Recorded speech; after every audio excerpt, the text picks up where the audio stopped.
Hey there, this is Marissa Streit. I am the CEO of PragerU, and you are about to listen to a special edition of Fireside Chat with Dennis Prager.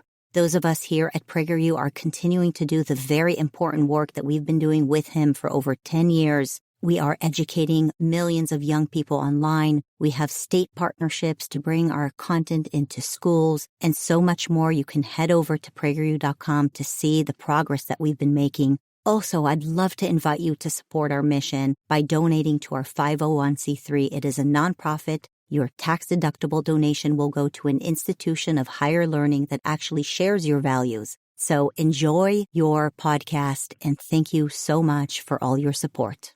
Hi, everybody. Dennis Prager here with Otto. What's Otto doing? Licking the air. He's licking the air. That's exactly what he's doing. Hey, Otto. He's a very funny dog. There's no question about it. Bulldogs are a crack up. Everybody who owns one, are you allowed to say that, by the way, owns a dog? I think, no, according to the animal rights organizations, you cannot say you are your pet's owner. You are your pet's human companion. Just wanted you to know that. So he doesn't care, by the way. He's very happily owned. So hi, everybody. These are spontaneous, all of them. I take your questions after I open up with a few comments. I'm going to be very brief on the opening comments because two episodes ago, 211, I spoke about fear. I have another thought about fear I just wanted to share. And it actually arose since then. It's not a thought I didn't mention then. It's a thought I hadn't thought of then. It hit me because I've been thinking about fear so much. That fear is arguably the strongest emotion humans have. I used to think it was either love or hate. And now I believe fear. Fear in most people is the dominant emotion. And I see that happening. There are people I know, really wonderful people, who have stayed indoors for more than a year. And that, of course, was induced entirely by fear. It's so powerful. It is also a terrible source of hatred. People hate what they fear. I'm not talking about inanimate objects like a virus. Well, might be animate, but you know what I mean. But if there is a group, for example, there is real hatred of the non-vaccinated in the Western world and in the United States specifically. I mean hatred. I mean, even a desire to see that they die. There are people who write comments on the internet that the non-vaccinated should not be treated in hospitals. They have chosen not to get vaccinated. Let them live with the consequences so that if they get really ill, let them die. Now, it's so interesting because these same people, if you asked, well, what about a person who kidnapped a little girl, tortured her to death? Should they be treated in the hospital if they're wounded by the police? Oh, of course. And then confront them. So you think if you torture a little kid to death, you deserve to be treated in a hospital, but if you didn't get a COVID vaccine, you don't. That is hatred. That's genuine hatred. And it comes from fear. They'll kill me. Or they'll kill my grandmother. If my 5-year-old now is not vaccinated, kill me or somebody else, because everybody knows 5-year-olds are not dying of COVID.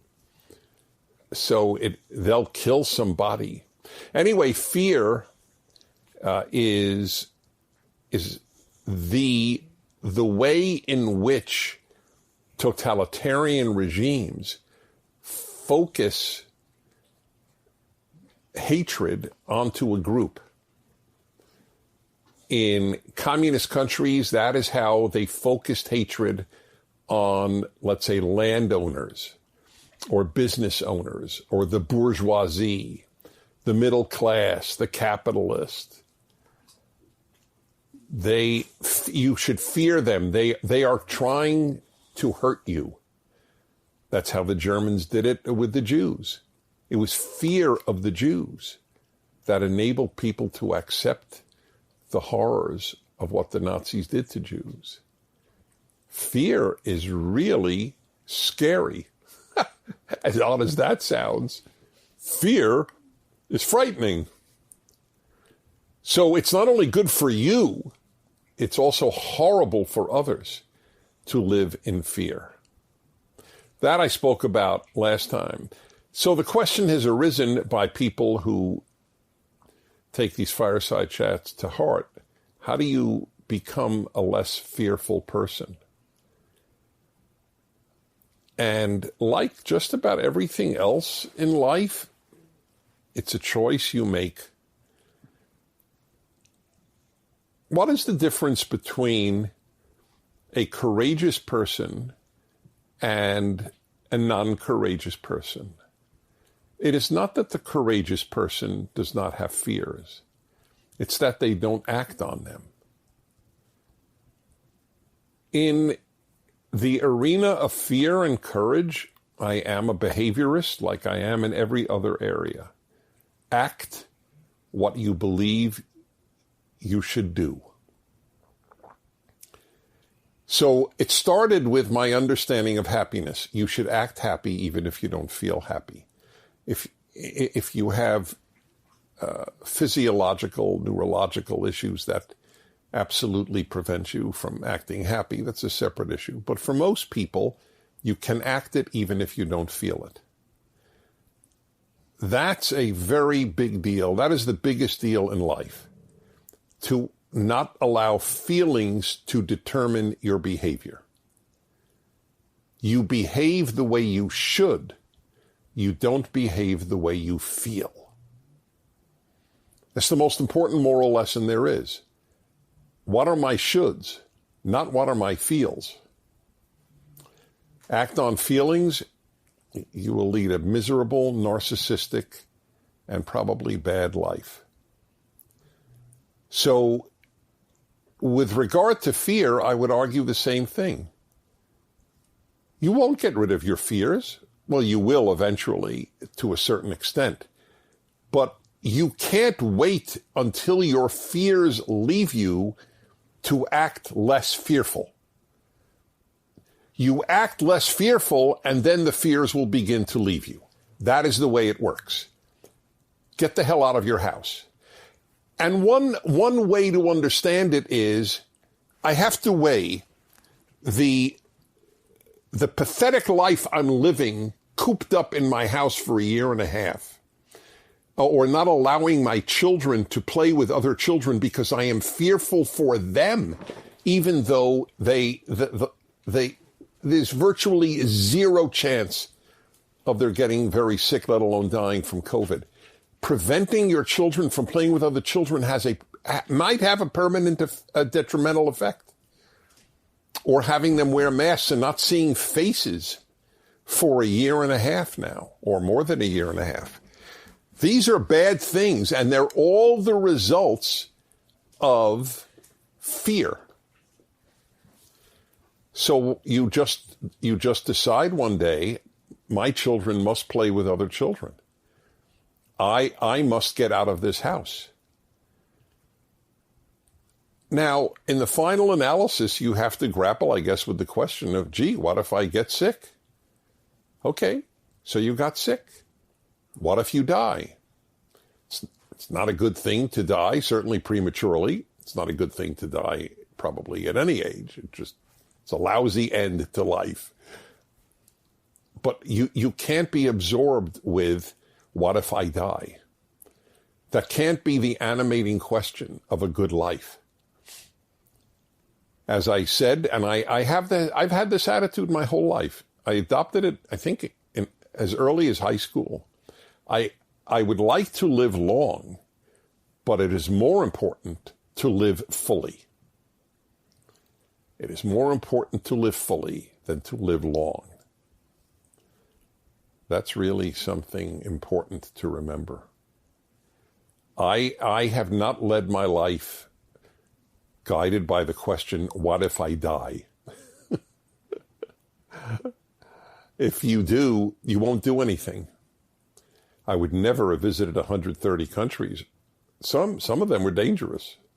Now, I don't take silly risks, and I do wear seatbelts. I don't want to die, and certainly not for a stupid reason like not wearing a seatbelt. Anyway, that has no effect on the quality of my life. On the other hand, masks do have an effect on the quality, not just of your life, but of society's life.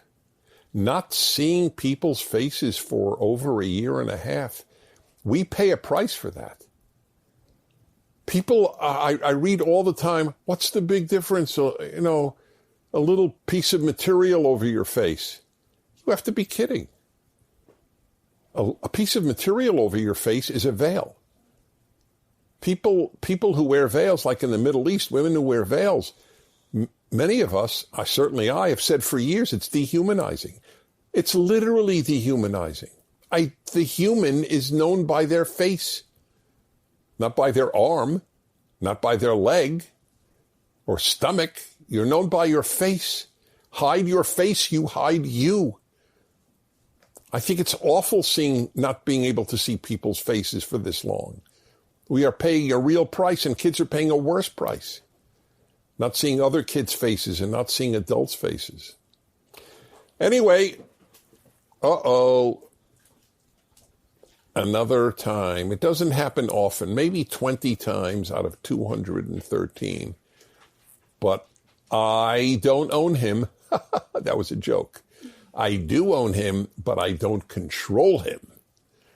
That's what I want. Maybe he'll come back. So here it is. The decision is yours. Not will you stop. Don't ask, will I stop being frightened or stop being fearful? Ask, will I act on it? Not, will I act non-fearful even if I feel fearful? That's what you have to do on happiness and every other subject. Act, choose how to act, and then the feelings will follow. Because if you let the feelings guide the actions, nothing will change. All right, it is time for your questions. Okay, here we go. Hi, Dennis. My name's Sophia. I am 18 years old. I'm from Ventura County, California. And my question for you is, when do you think that states like Texas and other very conservative states will follow in the footsteps of California and other leftist states? That is what we call a pessimistic question. That's funny. When do I think that they will follow? I don't see that happening. It depends. And look, it could happen. You know when it could happen? If enough Californians move to Texas. That's what they did. Californians did to Arizona. Californians did it to Washington and Oregon. So it might happen. It might happen to Texas. Texas is not a scared state. They're proud of the fact that they don't operate on fear. Just to tie it into what we said earlier. All right, that was quick. All right, Jenna, 46 years old, El Segundo, California. Hi, Snoopy, Otto, and Dennis. Thank you. Snoopy's not here, but Otto just... It's so funny. Like, did he go out to get a drink?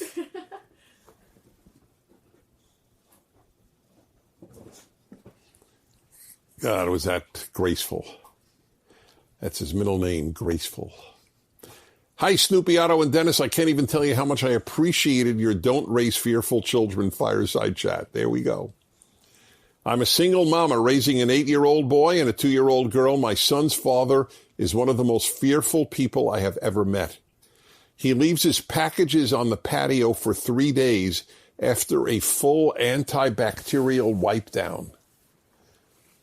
Oh my God. In the book of opposites, there's me and him. At all of my son's Cub Scouts meetings, his father tells my son to, quote, lift the mask every 7 seconds. Oh, because they're not, it's not being, I don't understand, lift. Oh, I see, because it's below his nose? Yeah. We are polar opposites when it comes to fear. I have wondered for years why his father is so afraid of everything, capitalized. Your fireside chat led me right to the source of his fear, his mother. I will never forget the time his mother asked if he needed help cutting his meat so he wouldn't cut himself. And he was 50 years old. Oh my God. I didn't like if my mother cut my meat when I was 5. And she didn't. His parents bought him a house, paid his property taxes, a car, housekeeper, his gardener, and even paid his doctor visit copays. He has always been coddled.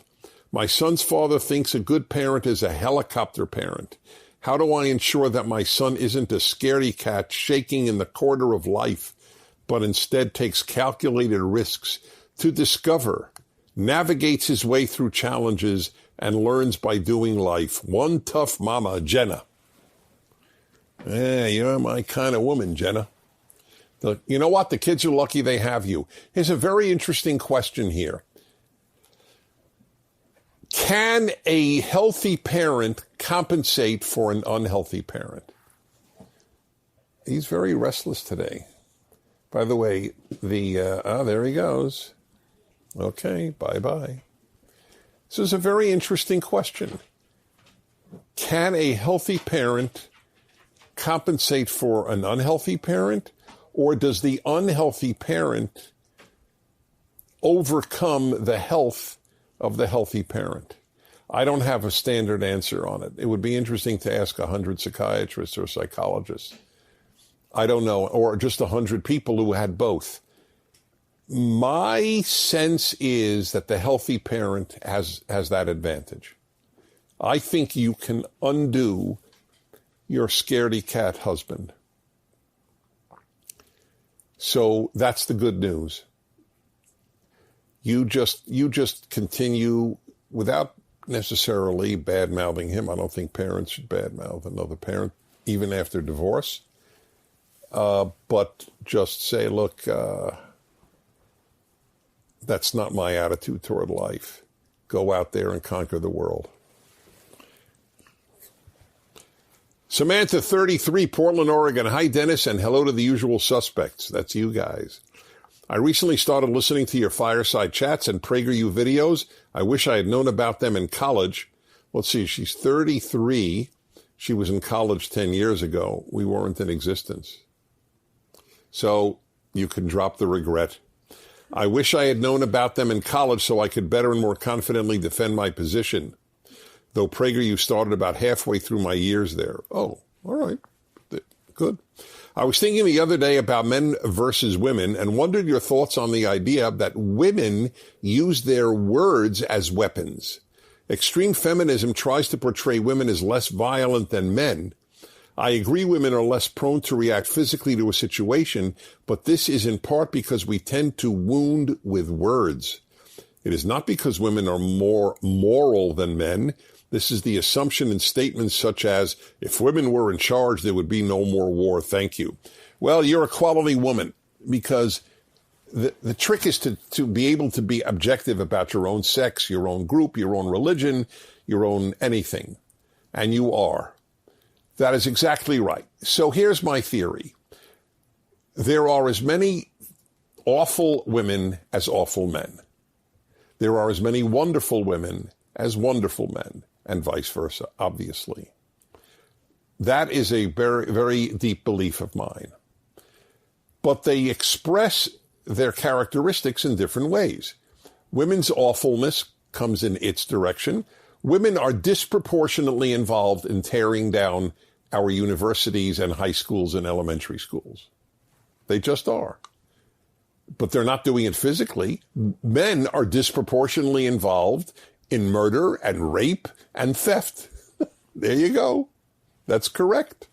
Let's put it this way. Each one does its destructiveness in its own way, and each one does its constructiveness in its own way. Men and women are quite different. That's the way God made the world.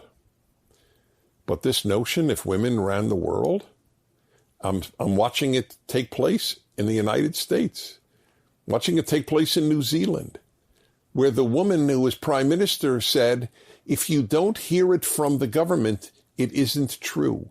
I played that like 10 times on my radio show. All truth comes from the government, from the state. That's quite a statement. That's scary stuff. There is no other truth other than what the state tells you. I've played the recording of her saying it. Would you like the world run by such leaders? All truth comes from us. There are no other versions of truth. There are no dissent is admirable. Okay. That was a good question, and I salute you. Stephen, 38, Plattsburgh, New York. Dear Dennis, I love the Fireside Chats. I await the release of new episodes every week. I am a white, privileged male seeking advice. I'm currently engaged to a woman I love deeply who immigrated to America and is now a citizen. Before Trump's presidency, political issues were never a hot topic within our nearly 8-year relationship. However, these issues continued to the point I decided I was not ready to marry. COVID also made it difficult. She is a strong, opinionated woman with a great heart. I've attempted many different suggestions from friends, family, Google to no avail. What would you do in my shoes? Don't hold back, please. Okay, I won't hold back. Find somebody else.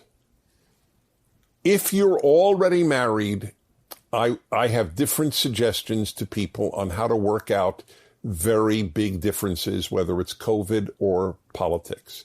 But if you're not yet married, why would you want to enter a marriage with such huge differences? Marriage inevitably has its own challenges just because of life.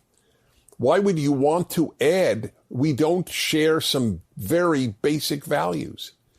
As I said, had you been married, and especially if you had a child, I would give different advice. I would say, for example, don't talk politics. Why invite a fight?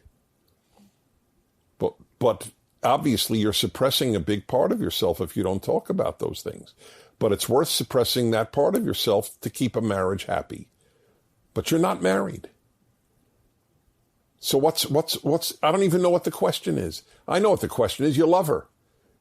And that's powerful. But now, as like every time in life, you have to be guided by your mind, not your heart. Victor, 39, Timișoara, Romania. Hello, Dennis, team, and furry friends. Cool. Firstly, thank you so much for helping us be better and happier people. Me and my significant other drive every weekend to visit my parents and her grandmother of 94 years old, and Sunday is always Fireside Chats Day on our way back home. My secular upbringing makes me struggle to understand why marriage is so important. I'm very in love with my best friend of more than 20 years, 10 of which we spend together, or spent together, have spent together. How can a piece of paper make our relationship more than it is right now, other than in legal ways, of course? Much love from Romania. Well, love to you in Romania. I gave 2 speeches in Romania a few years ago, had a great time, really great time. So, this I hear a lot. Why get married? We love each other. We're committed to each other. It's just a piece of paper.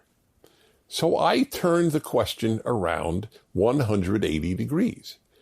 If it's just a piece of paper, why not do it? You don't believe it's just a piece of paper. If you did, okay, why not? So here are a few basic arguments. There's no comparison between calling your significant other my girlfriend or my partner versus my wife. It's a different world. The day you say my wife, everything changes. Hopefully for the better, but not even necessarily better or worse, just changes. That's serious. That's an announcement to society that we have committed to each other in every way, yes, including legally, formally, if you wish. You are no longer her boyfriend. You're her husband. It's a big deal. Ask anybody who has made the change after being together more than, let's say, 5 years. From girlfriend to wife, boyfriend to husband. They will tell you how different that is. And if you want children, you owe it to them to be married. That is your official statement. Mommy and daddy are also husband and wife. That's a bond that is different from boyfriend and girlfriend. So now you're right. The religious world is much more pro-marriage than the secular world. You probably heard that here. And that's one of the many differences between secularism and religious life. So it's an argument for a religious life, but you don't have to be religious to get married, obviously. But it is a huge difference. It's not just a piece of paper. It's like saying, I know how to drive. A license is just a piece of paper. But getting a driver's license is an official statement of your ability to drive. A lot of people know how to drive without that official statement. But we need official statements. It's better for you, better for her, and better for society. We don't think anymore what's good for society. That question has sort of died. But that is one of the reasons for people to get married. It is better for society that people bond and take care of each other and not rely on the state to do so. Let's see.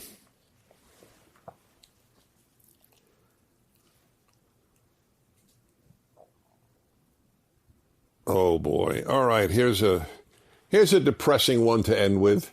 Liz, 30 years old, Jerusalem, Israel. I'm an Orthodox Jew, and you would think being religious has me covered.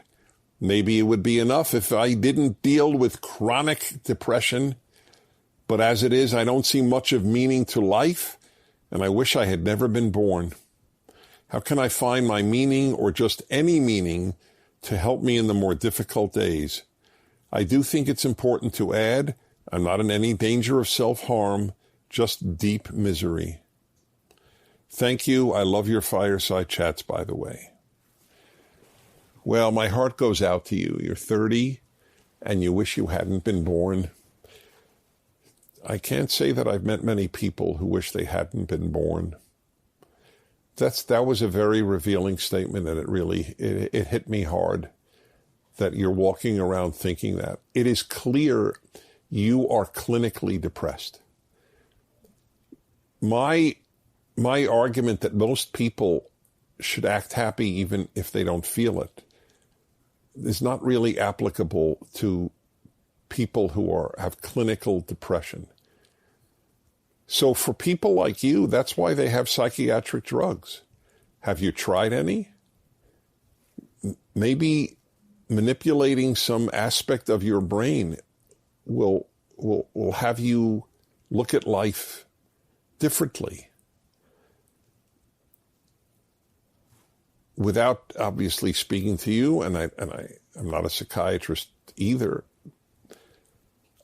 I certainly can't provide you the answer. But I do think you didn't mention you had looked into psychiatric drugs, and there's no shame in taking them. Taking a psychiatric drug is no more shameful, if you need it, than getting a cast for a broken arm. You need it. You shouldn't feel this way. No one should feel this way. that you wish you hadn't been born, and you're that depressed. There are so many reasons to live. There are so many things that give healthy people meaning. Friends and relatives, marriage and children, if you have that. And hobbies and interests and passions and music. I mean, the list is endless, and none of them seem to work for you. That's clinical depression, and you must treat it as such. I would be interested in hearing from you again. Ani ma'achel lach hatzlacha. I wish you success. Okay, y'all. Great to be with you. I'm Dennis Prager. On behalf of Otto, I was just saying Snoopy, but he's not here. On behalf of Otto, thanks for watching. Oh, Otto's not here either. On behalf of me and Megan, who is officially producer. Yes. Boy, did she earn that. They didn't rush in giving you that title, but you've earned it. See you next week. Tomorrow on Timeless Wisdom with Dennis Prager. This is a great story. This is truly a treasure. And I couldn't make it up. Join us tomorrow to hear more on Timeless Wisdom with Dennis Prager. This has been Timeless Wisdom with Dennis Prager. Visit DennisPrager.com for thousands of hours of Dennis's lectures, courses, and classic radio programs, and to purchase Dennis Prager's Rational Bibles.